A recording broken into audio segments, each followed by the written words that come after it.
Hi, everybody. Welcome to the Global Day of Testimony of JRoots. My name is Tzvi Sperber, and I'm very privileged today to have Leslie Kleinman here on a Zoom call with us.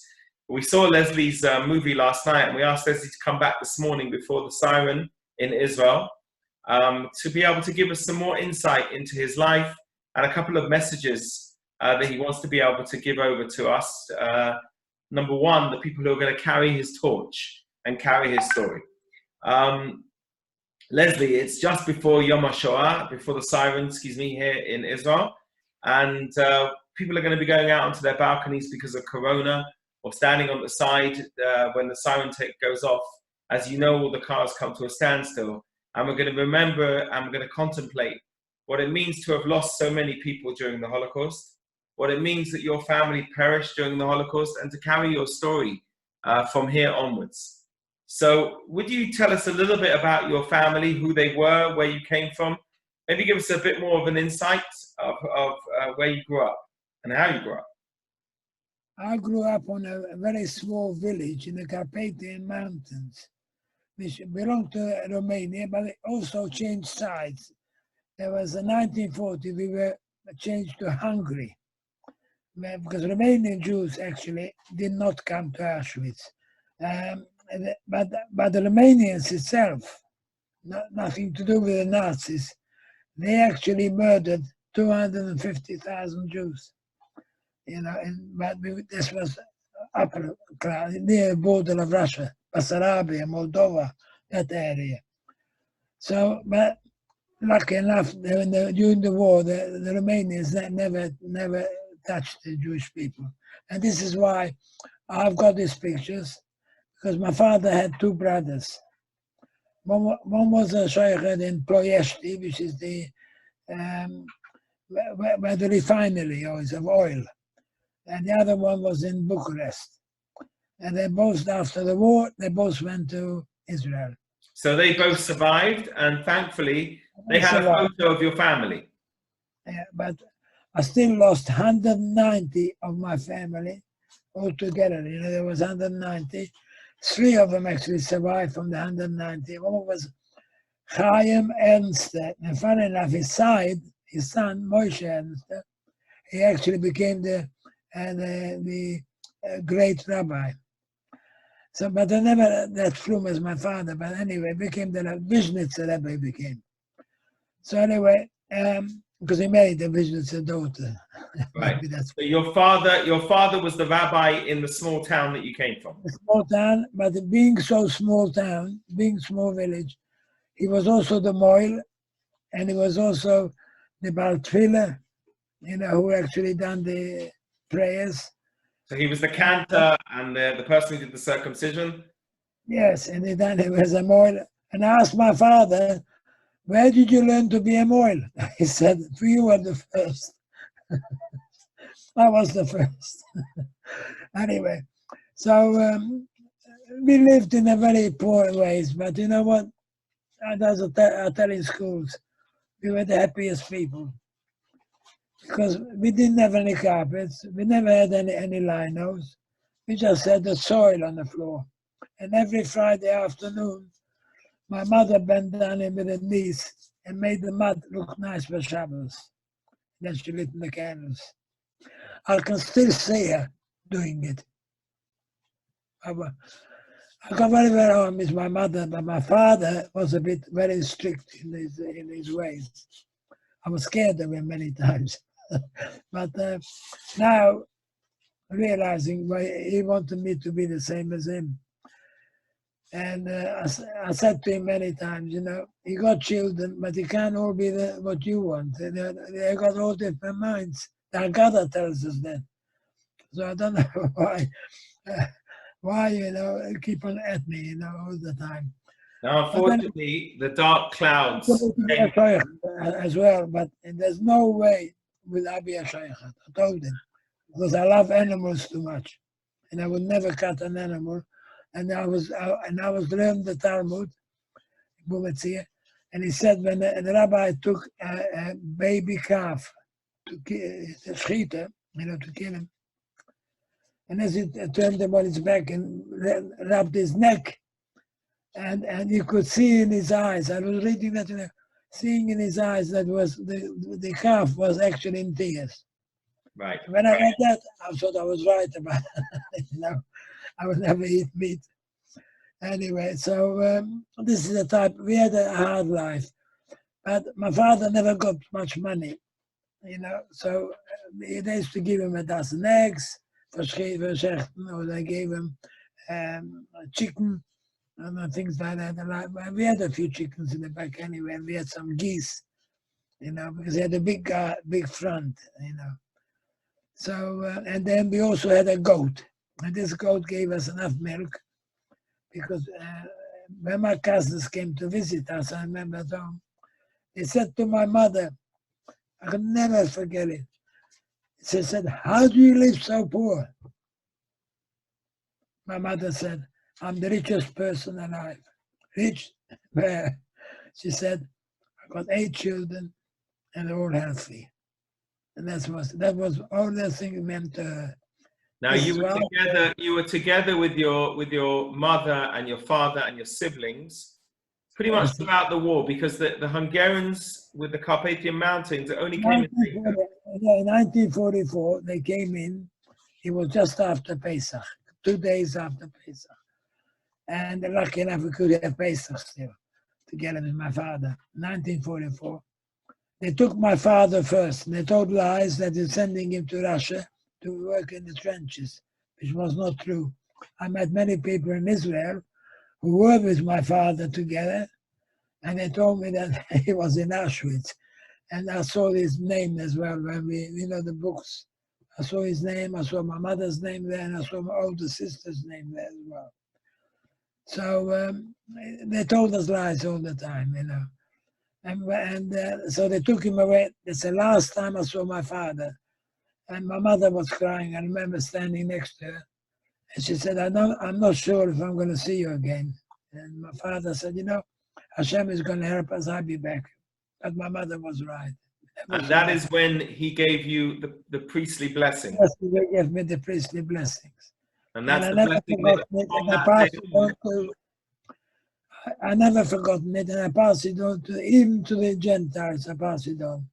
They're not Jewish, they're Catholics, and they love it. I get standing ovation from these kids when I say these blessings, because I say it in English, obviously. Okay, now Leslie, after this, you went from there and you went to the ghetto, and you were in the ghetto with your mother and your siblings. Yes, we were. We were there for 1 month in the ghetto.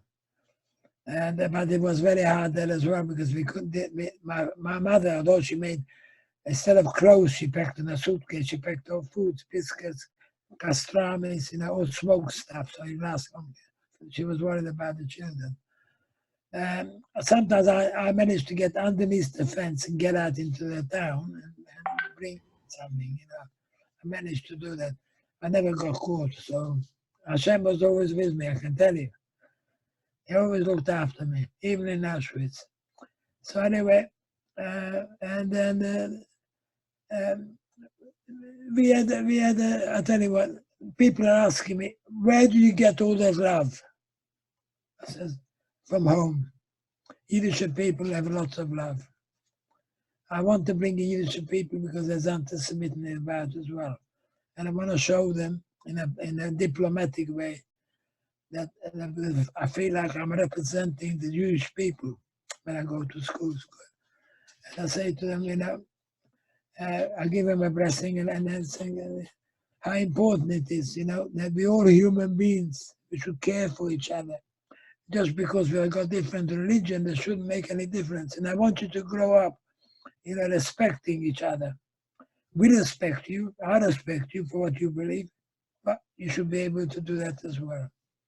And this is what I'm trying to teach the schools, because to me it's very important. Because I always wondered, why did Hashem to keep me alive? Why? I thought he must have had a reason. He must have had, I've got to do something. I've got to represent the Jewish people. One of the things that you want to be able to do is to be able to pass on the message of what it means to be a survivor. I just want to, before we go to those messages, you were put on the train with your mother. And your I was siblings to Auschwitz. By the way, those trains were actually 3,000 always on a train. And it took, funny enough, 3 days to get there. Some people said, "Dude, that's rubbish." Every train took 3 days, regardless of where they come from. It was all the way down. Because I looked it up on Google, you know, and all the other places to find out, because you got to speak the truth, because if you don't speak, you got to watch it, because people say the Jews make up stories.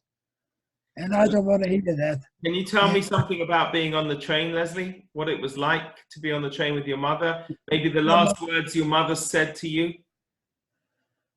I tell you what, the most terrible thing was that train. I tell you. All I heard was people were crying all the time, and saying the Shema Yisrael all the time, and praying, and my mother was praying. And I couldn't hear anything else. Everybody was crying. And you know why? There was only one bucket they gave us for the toilet. And you can imagine, they pushed in over 100 people and for one bucket. You can imagine, I can't, in this train, the smell after the day was impossible. And we had no window. We had one of those freight wagons, you know, because the other wagons were open. People managed to escape. So in 1944, they've changed it to freight wagons. You can't escape from them. There's big padlocks outside. So that's where I can't believe how terrible that train was, you know. It's a terrible journey it was. It took actually 3 days to get there. And what did your mother say to you? Did your mother say anything to you the last time you saw her? I mean, the train came to a stop and you were in Auschwitz, the door was opened and you got off the train. What happened? No, I mean, my mom said, "Take the baby with you, carry the baby," which I did. Because I was the oldest and I carried the baby. His name was Moshe Yisroel. He was only a baby. Why they murdered him, I don't know.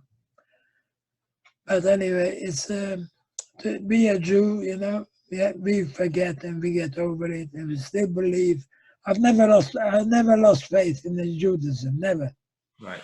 Never lost You were faith. with your brother Chaim Tzvi, weren't you? Yeah, with Chaim Tzvi, yes. And he was standing next to you? He was standing next to me, yes. But for some reason, I'm the only one, as a Polish Jew, pulled me out from the queue. Because I was going to go to the guest chambers. I didn't realize, I thought I was going to have a shower.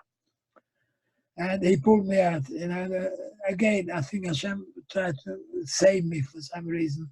So if we understand correctly, you were standing with your mother. I was standing with my mother. And so he pulled you out and took you to the other side. Took me to the other side, yes. And so your mother never got to say anything to you? Well, she couldn't, you know, because I didn't know, maybe she did, but she couldn't. But my big sister, you know, she was a year older than me. She went, you know, but they stopped her, and somehow she managed to survive. But she died in Bergen-Belsen, you know, of starvation and typhoid. So, and you know, talking about that, about my sister, because I was very close, because there's only 1 year between us. And I used to play with them together, with my sister. We were very close. And when I found out that she went to Bergen-Belsen, I found out that she died of typhoid because of this. And nobody was there to help her. She didn't have anybody else to help her, to take her to a doctor or to take somewhere else, so she died. But a second cousin of me was there. She said she didn't help at all.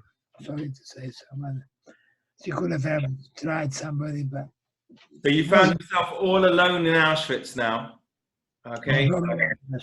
And I remember you told a beautiful story of being in a barrack one time when you were all alone, you had no one to speak to. Yeah, well, no, yeah, correct. But you know what?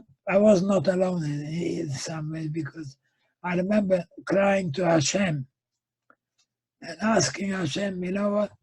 I've lost the whole family. You know, next day I found out they were all gone to the gas chambers. I didn't know. I thought, I believed them that they're going to go to a place, they're going to have a room, they're going to have nice there working. You're working in a factory. Nothing came true. So I asked, as I cried to Hashem, and I said, Hashem, you know what? Hashem, I've even lost my friends. And is it possible? I says, can you be my friend? I've asked Hashem, I was only 14. And you know what? I felt all the time I was there, something was next to me, you know, guiding me to the right places.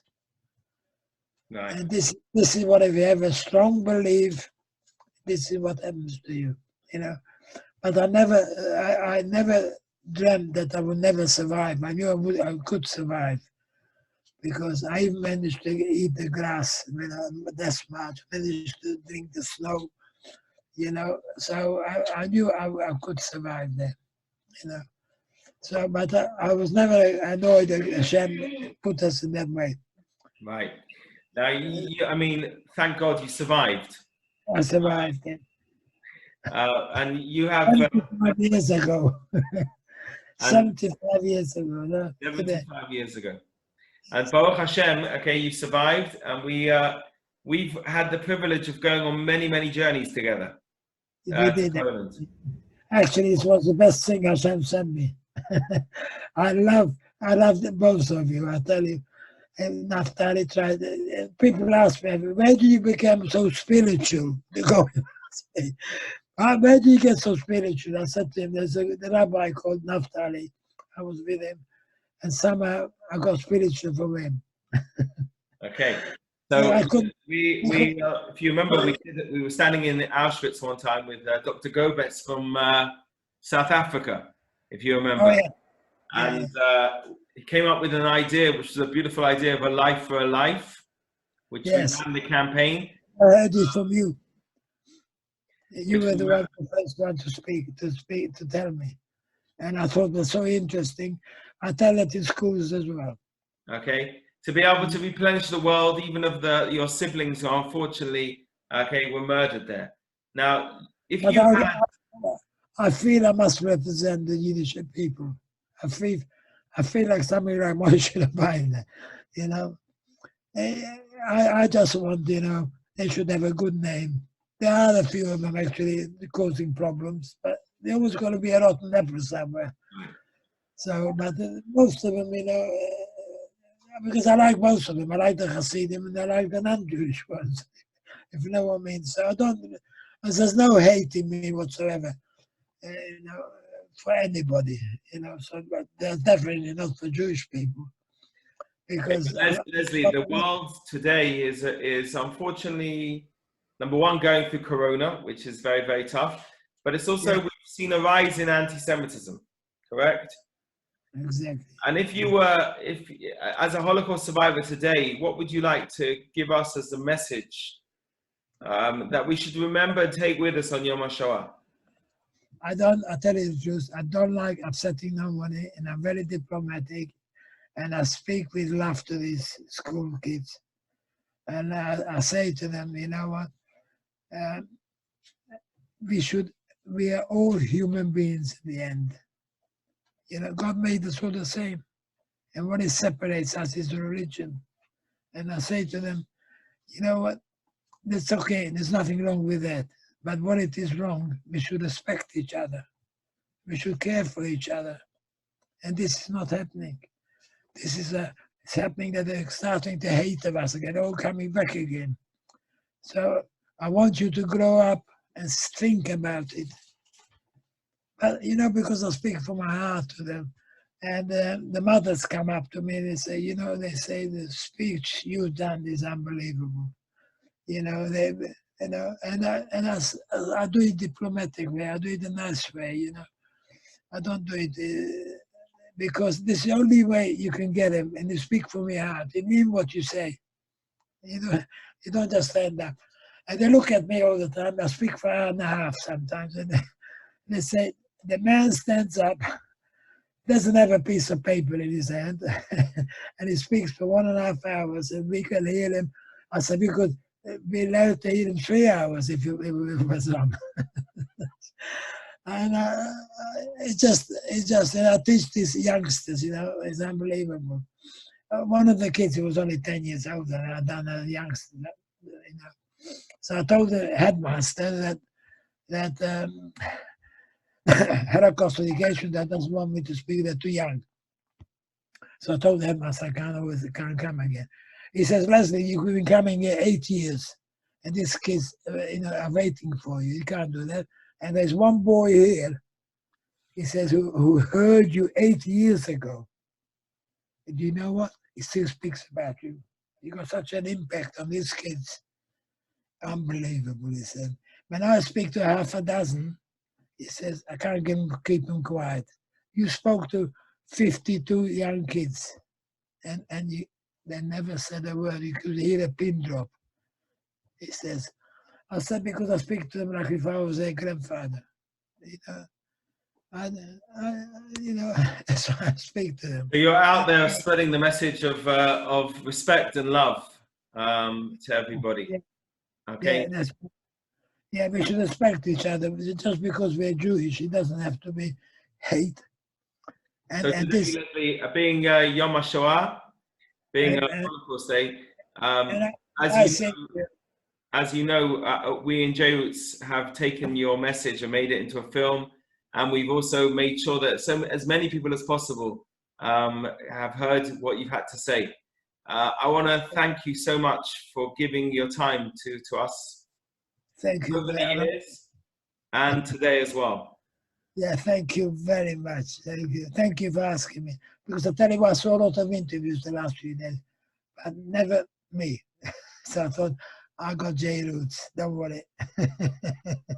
They say, I want to know what JRoots is. The Jewish roots. They are the roots of the Jewish people. They're both, it's very important, really. But the job they're doing is unbelievable. It's really important. Thank you. So, it's an important job.